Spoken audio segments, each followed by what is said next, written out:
in the podcast because I want to make connections. I want to put a face to my brand.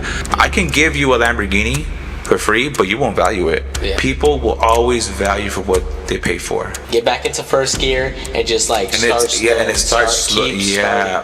going. But at the end of the day, there's a fine line between somebody taking advantage of your services and disrespecting. Yeah. I think when you see those types of people that are doing like super well on social media, you see them hitting numbers, you see them doing this, you don't really see how they got there.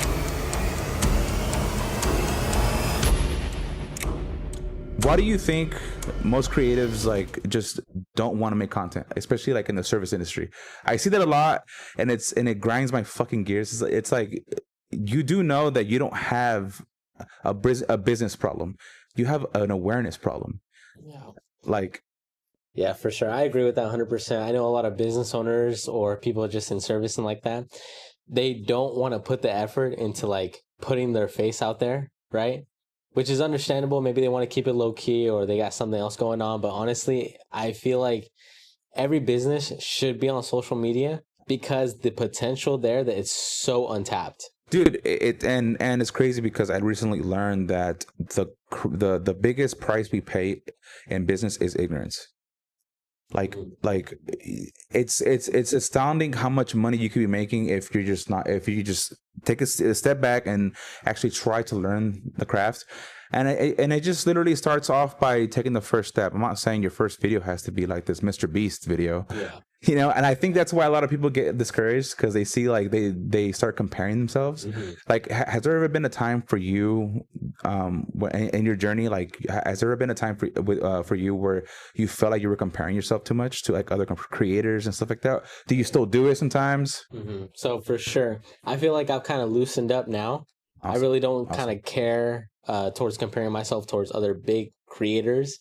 But in the beginning, definitely, you know, I used to look up like to Lobo Films, right? Lobo Films and his like commercial work and super high quality, super top notch, color, sound design, everything, right?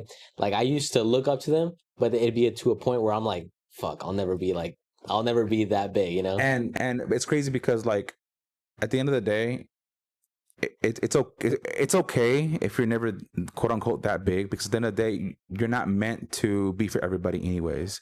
Like I hate, and I use this word very loosely, is when you niche down, because technically you never niche down anyways. Because think about it, like if you're to niche down in one specific type of content, yeah, how restricted would you be?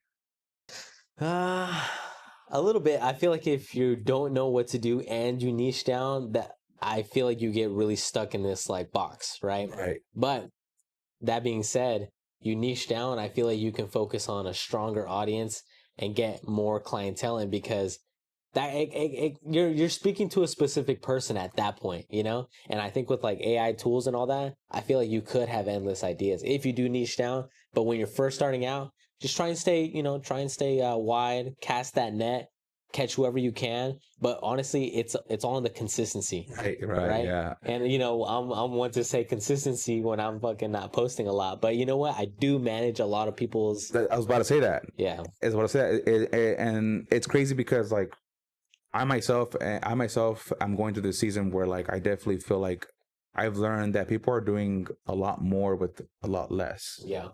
And I definitely had to correlate to myself, and it's like, okay, what am I doing wrong in my business when this person is only doing this much and he's probably doing better in his business? Mm-hmm. Does that make sense? Yeah. You know, and I think a lot of people have that issue too, where they feel like they have to, you know, have this type of gear or they have to like strike this $1 million idea to get started. Like, no, it's as simple as starting with what you know. Yeah. I mean, right? I think when you see those types of people that are doing like super well on social media, you see them hitting numbers, you see them doing this, you don't really see how they got there. 100%. You see where they're at right now. 100%. And I think that comes to like, you know, maybe they found a formula that they like. Maybe they found a system that they can really rock with. And what I mean by system is like setting up the lights consistently, or having like a consistent look, or having a color, having their brand identity already set up for them. Once you get those systems down in place and you feel comfortable in front of the camera and you can kind of, you can be yourself, that's when success will hopefully naturally come towards you, and you don't have to try too hard. And that's what I'm saying. Yeah, right? 100%. I agree with that, because you have to some degree, have to put a face to your content. Like people will rock with you because of, learn this from him. It's the the 5 F's in business. It's faith, family, fitness, fashion, and food. If you can find somewhere in those 5 F's to relate to somebody, regardless of whatever it is, you're gonna sell to that person just because, oh crap, fitness, oh I work out too. Yeah. Oh, food, dude, you like what did you say? Yeah, al pastor tacos. Al pastor tacos, no, the fettuccine. Yeah, I like fettuccine too, you know. But yes, but you're 100% correct too. When the whole ChatGPT thing, I pulled this up before Google. Like Google is cool for like reviews and stuff, but this can like take it a step further. Especially too, ChatGPT like has memory now. Yeah, like the memory updates, dude, and like especially with any type of conversation. I thought before that you would have to be in the same conversation. No, it can be anything. Dude, like it goes on and on. Look, look. I use ChatGPT literally for everything, but you know, aside from the point. Mine looked before I got banned. Really? You got banned? Yeah, I got banned. Why? What'd you ask it? Nothing. I just created like a mural, and then like 5 minutes later, I got banned. A mural, huh? Yeah. I gotta be careful then. I gotta be careful Yeah, because sometimes I'll upload video, I'll upload like photos. Oh, can you make this into Dragon Balls? That's what I did. Yeah, That's what I did. Yeah, I got banned. I don't know. Maybe it's just. Yeah, they just don't like you, bro. They just don't like you. But I made a new account, so it's all good. So, but yeah, like if you can find somewhere in that spectrum, you know, it's so easy to relate to somebody when it comes to when you put all those it's into perspective. Because at the end of the day, like you could be rocking the Yeezys or whatever, and like, oh bro, I like you, boom, you know. It's an instant conversation grab right there. But you know, back to what we're saying about content, right? Like I'm a coach, and I've been coaching barbers for about 6 months now. And I every single time I speak to barbers, it's always the number one thing. Filming content is so hard. Why do you think that is? I think they just don't want to put in the time. They really just don't want to put in the time. They want to just, a lot of them want to move in silence, or they just want to get down to the meat and potatoes, which is cutting the hair, right? But that's if you're a barber, you're going to cut hair regardless, right? But if you want to get heads in your chair, you got to focus on putting your name out, advertising, marketing, and that doesn't have to be scary. You know, we use these big ass buzzwords, but we're really talking about just putting content out there on a consistent basis. And it's like photo, video. What do we lean towards? We lean towards reels.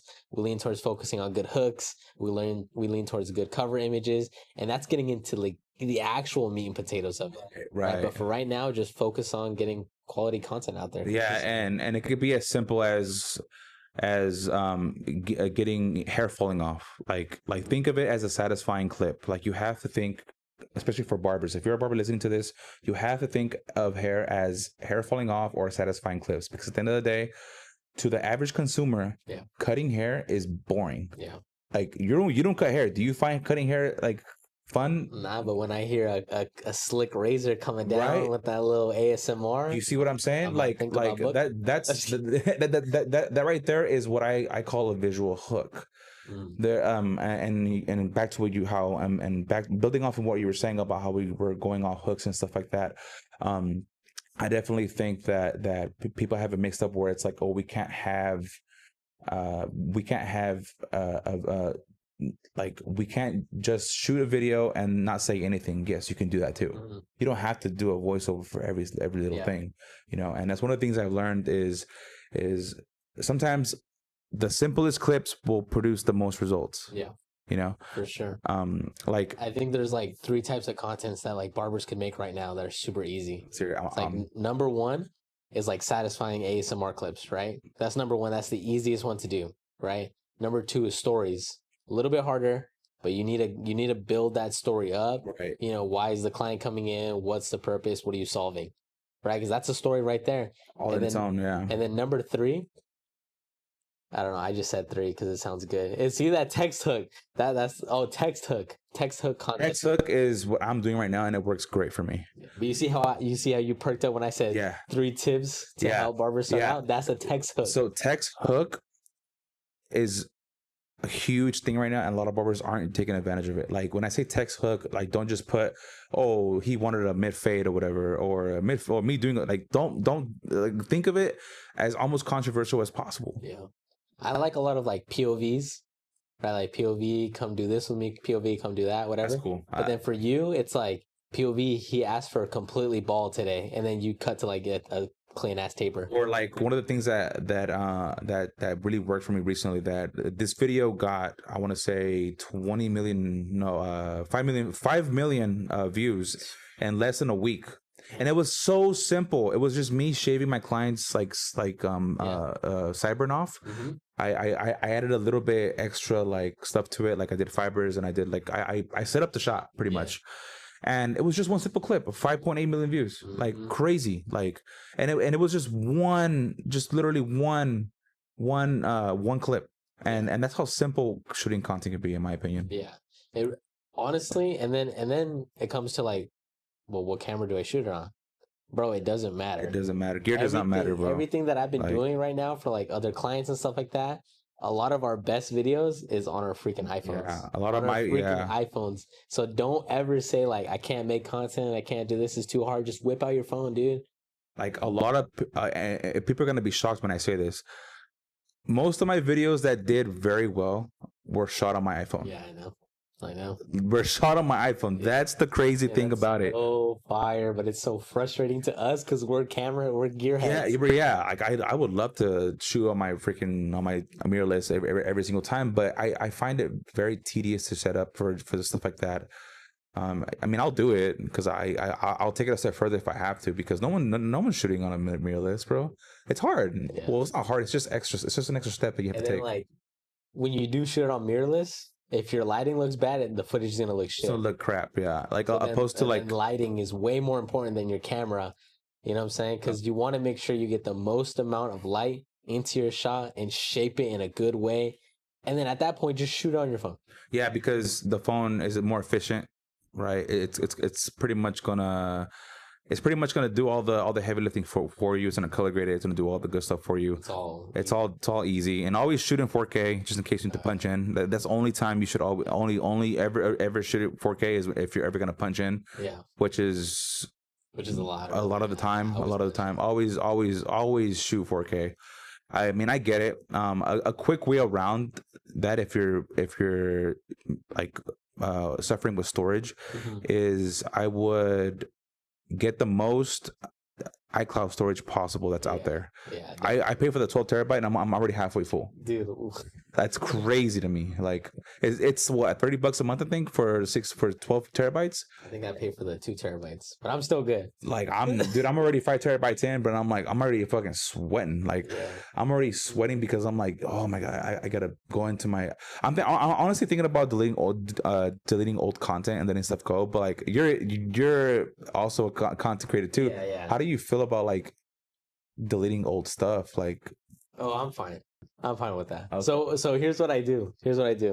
I like to keep the best of the best stuff, right? So I go through all the footage. So I'm just, for example, like when we shoot for the city and I get I get a huge influx of footage, during that day or whatever. What I do is I go through it. I pick my selects. I put that on a timeline, 4K.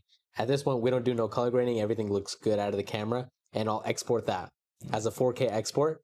And that will forever be what I have left of that shoot, because all I need is the best of the best. Oh, okay. So we shoot maybe for 10, 20 minutes and I select the best 2-3 minutes of footage, store that, back that up, store it up, and I'm good.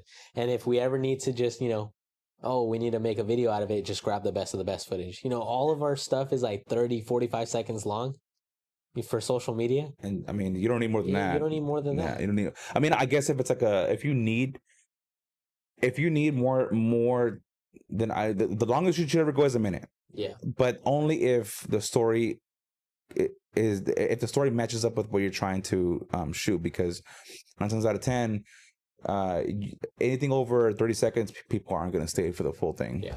I mean, like my watch time is like 7 seconds, bro. Yeah. I was about to say mine's like 8. Mine's like 7 seconds. So it's like, okay, that's a sign for me to only make 7-second videos. Yeah. Like, Yeah. 7 second. And then they do way better. And you're Yeah. like, fuck. That's why that I'm assuming that's no, I know. I'm not assuming. I know that's why that clip did so well because of that reason. Just short, simple. It was short, clean simple, ASMR. clean ASMR. And the title on screen was puberty be like, because it was a like I think a 13-year-old kid. Oh, okay. Shout out my brother, by the way.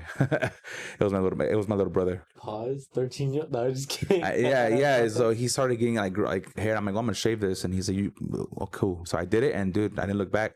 And there's one video right now too. It's just me lining up the sideburn, 500K views. Like, what the fuck? Like, I'm already thinking about like, should I keep doing action videos? Like, it's what works for me is those simple clips. I might as well just stick to simple clips, you know. It's not bad to like just change up to the type of content you're doing in a week. You know what I'm saying? Like, I know that me and you, we've bounced so many ideas off each other. Right. You know, well, we should mic up the client and just hold it, and it's like those like minute long kind of storytelling. Okay, and then you're like, all right, bet. You try it, you see how it goes, right, and then you go back to the content that does work. You know, which is like, you know, you do a lot of pattern breaks, you do a lot of like quick shots, you do a lot of like flashy edits, you do some transitions sometimes, right? Sometimes hard cuts are like the way to go, though. Sometimes because that's all I do. I mean, for haircuts, hard cuts are the way to go. Like, I see all these barbers putting transitions over their haircuts, all these crazy corny edits, and I'm like, don't do that. You're making barbers that post content, you guys are already talented as it is. You guys care, I'm assuming, fairly well. Yeah. What makes your haircuts look like garbage is the videos you put out. Like, and I say that so lightly because like you have to look at it from a viewer standpoint. Like, that's the reason why your videos are stuck in the 500 view jail. Like, you know, like but 250 views. Yeah. Like, sometimes it's better just to have the cleanest 2-3 shots than a highly over edited minute long video showing the whole process. And I think a lot of people are starting to like, we're in a very like sticky age with social media. And what I mean by that is we're definitely seeing more rawness now. Yeah. Like, people want to see the POV, the BTS now, opposed to all these flashy edits. Like, I don't know if you've seen this, but this is really interesting. Hollywood is facing a decline right now, and like views and stuff like that because of social media. Like, people want to see the raw and stuff. Like, YouTube is all-time high right now. Yeah. YouTube is at an all-time high, the highest I've ever seen it, because people are posting their day-to-day lives, and people love seeing that. People just love seeing you. Like, bro, there's I'll literally watch somebody go shopping at the outlets in Mexico for no reason. Yeah. And the video has like fucking 40 million views. Yeah. And it's a 40-minute video of and mind you, no edits. Yeah. Just uploaded. Yeah, that type of stuff, like raw, barely any edits. You've seen like the Outdoor Boys? Yeah, I have. I watch him like when I go to sleep. You know what I'm saying? But that's another thing. Touching back to like Hollywood and stuff. They make all these like big blockbuster, big budget movies, and they lose millions.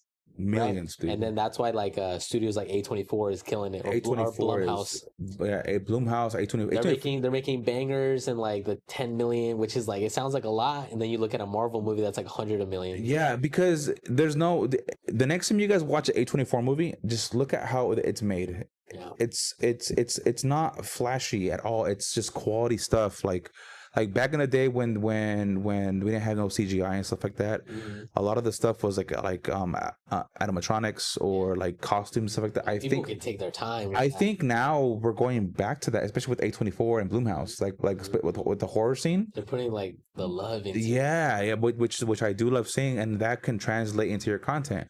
Stop using, and I blame CapCut for this. CapCut. Yeah, CapCut. I don't mind like the templates. Just use the right ones. Yeah. Depending on which one it is. Like if it's like a recap, those recap ones are pretty cool. I'm not gonna lie. Just make sure you choose the right one, because sometimes those recap ones have a filter on it, and it's just horrendous. But I do blame what's it called? CapCut. CapCut has some atrocious like transitions. Well, it's because they let creators make templates. they make, and I love CapCut as a platform too. Like Like it's a very good platform. If you're out there looking for a video platform to edit on, CapCut is where it's at. I use the Edits app by Instagram. Oh, really? How's that? It's ass. Is it really? It's whatever. Is it really? So what I like about it is that you can export in HDR and then just post it straight to Instagram. I think CapCut just updated it, so now you can do HDR now. Oh fuck! Now I'm doing CapCut. Yeah, they have this whole AI function where it does AI optical flow and all that cool stuff. I don't do that. As long as it exports in HDR. It's a good yeah. Because then HDR, when you post it on Instagram, your screen gets brighter when you watch your video. You ever notice that? No. You probably have it turned off. But on most people's phone, majority of people's phones, when you go on Instagram and you're swiping and you encounter a video that gets brighter. Oh, I didn't know that. It automatically gets brighter. You know why? Because the video is exported in HDR. And your phone, it's a gem right there. Instagram optimizes videos that are in HDR. Wow. Yeah. That's a gem. Literally like the top and bottom where it has like, Barber Pubco and like the likes and stuff. Your video gets brighter and the background gets like it lowers in gradients and it gets darker. I'm gonna have to start using edits at least just for one video to test it out. I mean, I did do a and then we use Final Cut.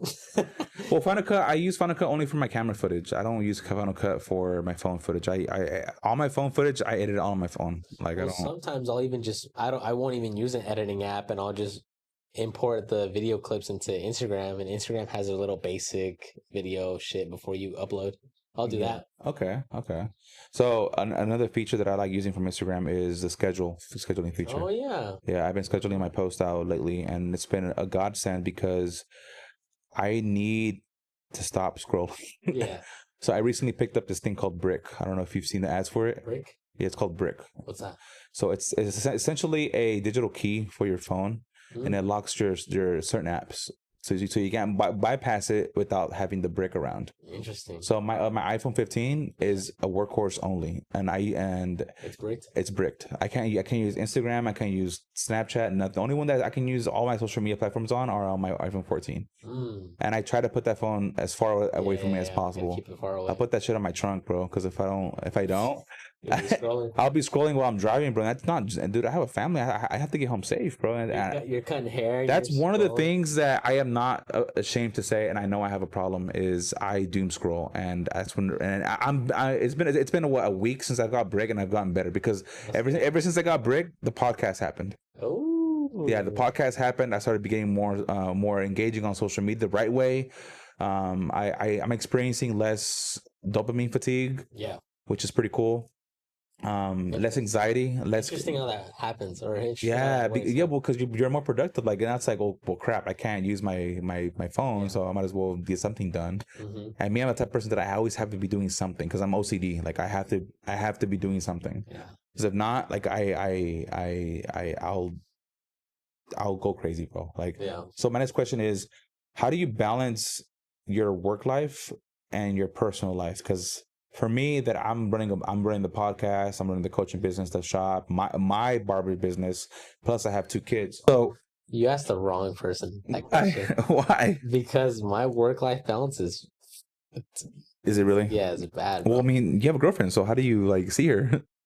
You don't? Well, we live together. Okay, so you see her regardless then. Yeah, I see her regardless. She sees me just stressing out all day. But so I'll tell you this. I started working with this company called Lightpage. You probably see my videos where I'm kind of yeah. It's the AI software, right? It's an AI notebook.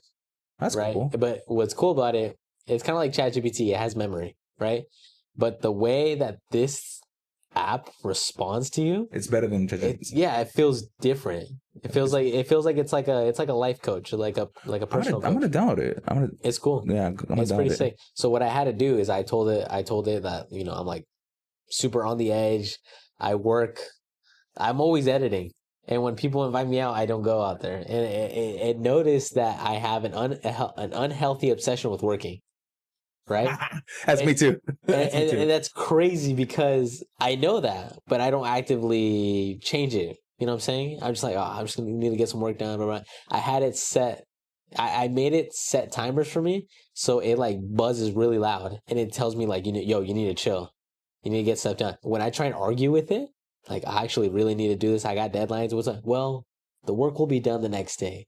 The work will be there. The work will stay there. But I need you to focus on your mentality. How do you feel right now? Well, I feel stressed right now. Oh, go for a walk.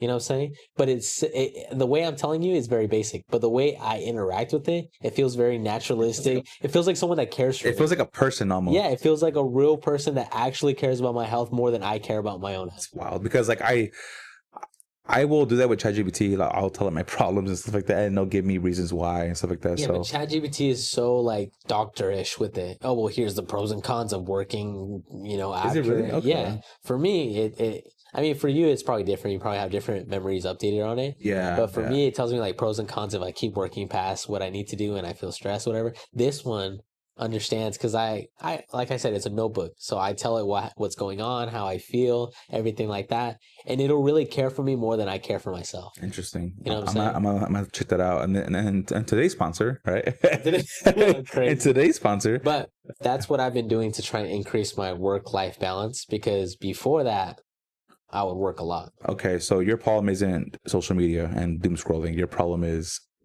overworking. Staying on the computer. Stay on the computer. Elise has literally seen me edit 3 days in a row overnight every day. Damn. No, Like 9 p.m. she'll go to sleep because she's got work at 5 in the morning.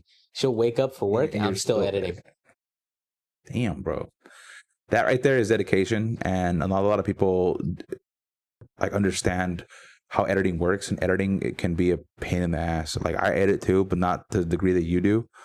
Like, I think this morning I clocked in at I woke up at 7 a.m. with my daughter. Mm-hmm. She fell asleep with me and stuff like that, whatever. And I was able to edit from like 7 to like 9:30. Yeah. Just straight. And I was able to get done like a few podcasts and a few edits from my Instagram and stuff like that. But hearing your story, it's like, damn, I ain't doing shit. Yeah, that's like the most extreme example I can give you. Like, but still, you've done that though. That's a thing. You've done that, and I'm sure you're still trying to figure out how to balance that in a sense, right? Yeah, like I told you before the podcast started. Like, I'm kind of caught up with all the city stuff because I spent those nights freaking doing the overnight edits and stuff. Yeah. But then, I'll accept more jobs. And now I got those like 30 videos I got to edit for Rich. So, speaking of the job, so you just got back from LA, right? So that's cool. So you did a job out there, I'm assuming? Yeah. So, Rich from Rising Tide Media, he contacted me. I was hired to be a B-cam operator, a gaffer, and a PA. It's like a dental office. Oh. And so we shot testimonies. We shot 2 testimonies and doctor interviews. So I've seen your stories, those old dudes, right? Yeah, those older fellas, yeah. They got like implants on their teeth and stuff. It was cool. Shit. So we were shooting like some Netflix. It's fun fact. I like how you said, implants on their teeth. Yeah, they got some clean ass teeth now. Well, dude, like it was just funny because like that was just like a thing that I wasn't expecting. It was funny, but how is that working with like Rising Tide and then plus your business? Because I'm sure like you edit for him too, right? Yeah. So I do some remote editing for him, and it was my first time being actually contracted by him to do like shooting production. Congrats on that. Because usually I'm an editor. That's what I love doing. I love editing. Editing is my stuff. So right? Shooting is not necessarily your thing anymore. Because I that's how I met you. You were the shooter. Like, oh yeah, that's how I met you. That's how. I mean, that's how everyone is. Like, you're a one man band until you're not. Because business is a lot more important to me, and editing is my hobby, right? So in the business side of me, I'm like, I need a contract out and I need to figure out people that can just shoot things, to shoot the events that are happening. And I can just manage it and maybe do a little bit of editing because that's what I love to do. I don't care. I can edit for free for like a whole year straight and I'm still happy at the end of that year. Because that's what I like doing. That's what you love doing. That's awesome. And so shooting for me has never been like, I'll never be like, yo, I need to be hired as a PA or a shooter or whatever, right? Right. Or a DP or anything like that. Like, I'm okay with that. That's cool. But I do owe Rich a lot. So I took the job because he needed help really badly. Yeah. And it was fun. I lit all the scenes, most of them. It's crazy because like, you say you're an editor, but you know how to set up a scene. Yeah. Like set up cameras and stuff like that. Like, that's cool because That's where the money's at nowadays is digital real estate. Yeah. That's literally where money's at nowadays. So, I mean, right now I'm kind of like a consultant. I'm not a coach like you yet. I will be, but I'm a consultant. So I help a lot of people. I get paid sometimes, but I help a lot of people. So the thing about that is you need to know your shit. Oh, 100%. When people are asking for help, you need to know your shit. To sell a program, and the reason why I say program instead of course, because program sounds so much better than course. Mm-hmm. When you are making your pitch, you can't sound like you're not interested in your own stuff. Yeah. Like, for example, if you're not willing to invest $2,500 into your stuff, then don't expect other people to do it. Yeah. Like, does that make sense? If you're not a good buyer, then don't expect people to buy into you. Mm-hmm. Just put that out there. Yeah, that's right. You know that's what I mean? Why you got to know your shit. Exactly. So when I started out, like this whole business and whole content creation and camera stuff, right? It's like it's important to know the basics. Exposure triangle. It's important to know the basics. Exposure triangle, lighting, audio, on-set etiquette, soft skills like talking with people, having charisma, all that stuff. Once you can do that all really, really good, and you can make some banger videos and clients are happy, think about training others. Think about helping others and having them on your team. That's another thing too, is like, that's another reason why I'm so passionate and about coaching, because for me, I didn't want to like, okay, what, and I've asked myself this plenty of times, like, what makes me qualified to coach? Well, I've done it. Yeah. Everything that I'm teaching, I have done. Yeah. I have either gotten results or it's helped me push to get another result, one way, shape, or form. You know, so I definitely think that if you wanted to do that, you can kill it in that coaching space because you already know your stuff. Yeah. And you already have a good heart as it is. Like, you're not going to take someone's money and like, oh, I'm going to ghost you. Yeah. Like, that's not why we coach, you know? And if I'm being honest with you, like, one of the things that I'm learning as a coach is learning when to give someone's money back. Mm-hmm. Because to me, I'd rather give someone's money back than them talk smack about my coaching. Yeah. Yeah, you know what I mean? It's important to identify people that are unhappy with your services and who you are. But at the end of the day, there's a fine line between somebody taking advantage of your services and disrespectful. Yeah, and someone that's like not. This coaching relationship isn't working. At the end of the day, that's what coaching is. You build relationships and you put a price on it. That's literally what it is. Yeah. So so like, people that are genuinely unhappy about your service, that's a different thing. That's a different thing. Yeah, and that's when I'm like, okay, you did sign a contract to agreeing that you knew this was gonna push your limits. You knew that this was gonna be hard. Yeah. And you know how everyone starts, right? Everyone starts the ground running. Like they Yeah, they're excited to get started and they're ready to take on the challenge. But when push comes to shove, they're like, yeah, bro. Like, but that's where you come in and you tell them. Yeah, and the thing is. I'm there. Like, I'm like, hey, how's it going? Like, what's going on? Like, how can I help you?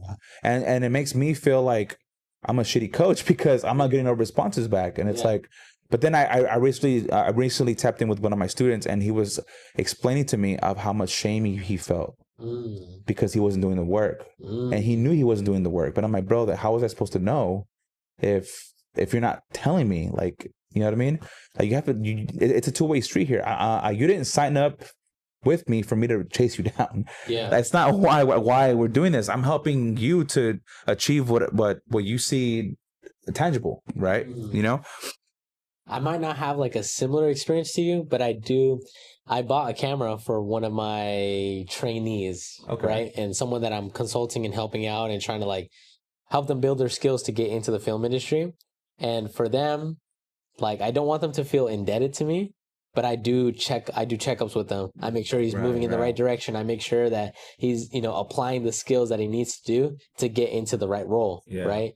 And so he's contacting me sometimes saying like, oh bro, I'm sorry. I feel bad. Like, I'm not doing what I'm doing. And I'm disappointing you. Like, it's okay, bro. Take the time, relax, reset to zero.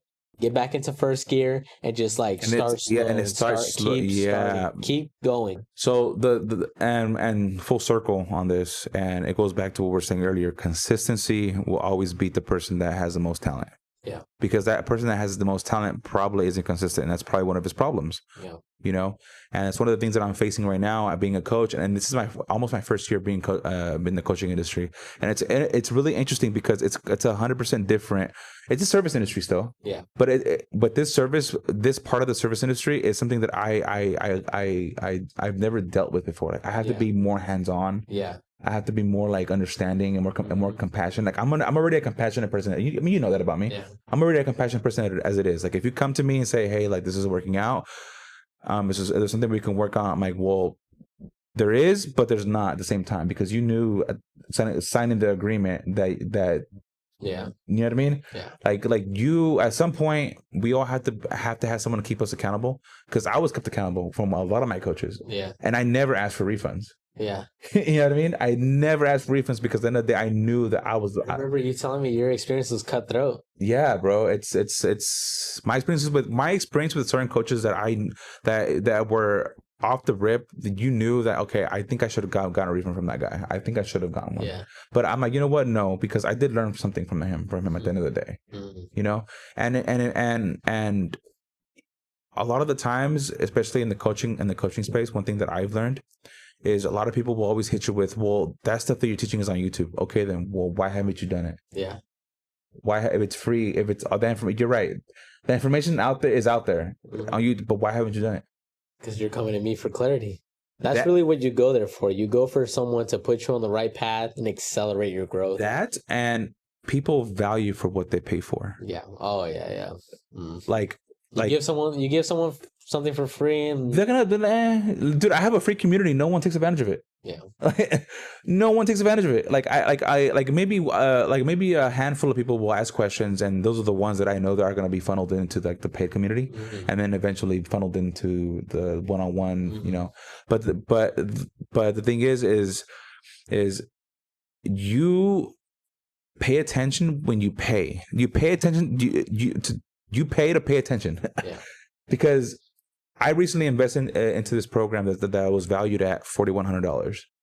Jesus. And I'm gonna get my money's worth. Yeah. And I already have. Yeah. That's the cool thing about it. Well, give me your money. That was just... Yeah, well, give me your money, right? No, but and that's the thing is all the stuff that I'm learning. Yes, it could be out there, but I'm learning from somebody that I trust. Like I know that like I'm in alignment with who I'm putting my money on. Does that make sense? You know, and that's what I want people to understand is people will always value for what they pay for. I can give you a Lamborghini for free, but you won't value it. Yeah. When it comes down to you can drive it around, take pictures with it or whatever. And post it on the ground, but when it comes down to keeping it clean, servicing it, and all that, you're not gonna do it. Mm-hmm. Oh, but if you paid for the Lamborghini, you earned it. Oh yeah, that's a different story. You're only gonna drive that thing maybe every once in a while. You don't have the weight on your shoulders when you're given something. Exactly. And so that I'm guilty of it. I've been given a couple of tools and whatnot that I'm like, I'll watch a YouTube video and I'll figure it out later, right? Yeah. But then there's certain things that I bought. Worked hard for that I made it work even harder to make me my money back and more plus interest. Right. You know what I'm saying? Like it's really just about like how bad do you want it? Yeah. Like speaking of that, like I bought something that I regret. Yeah. So bad. The RS4 Mini or what? It's right there.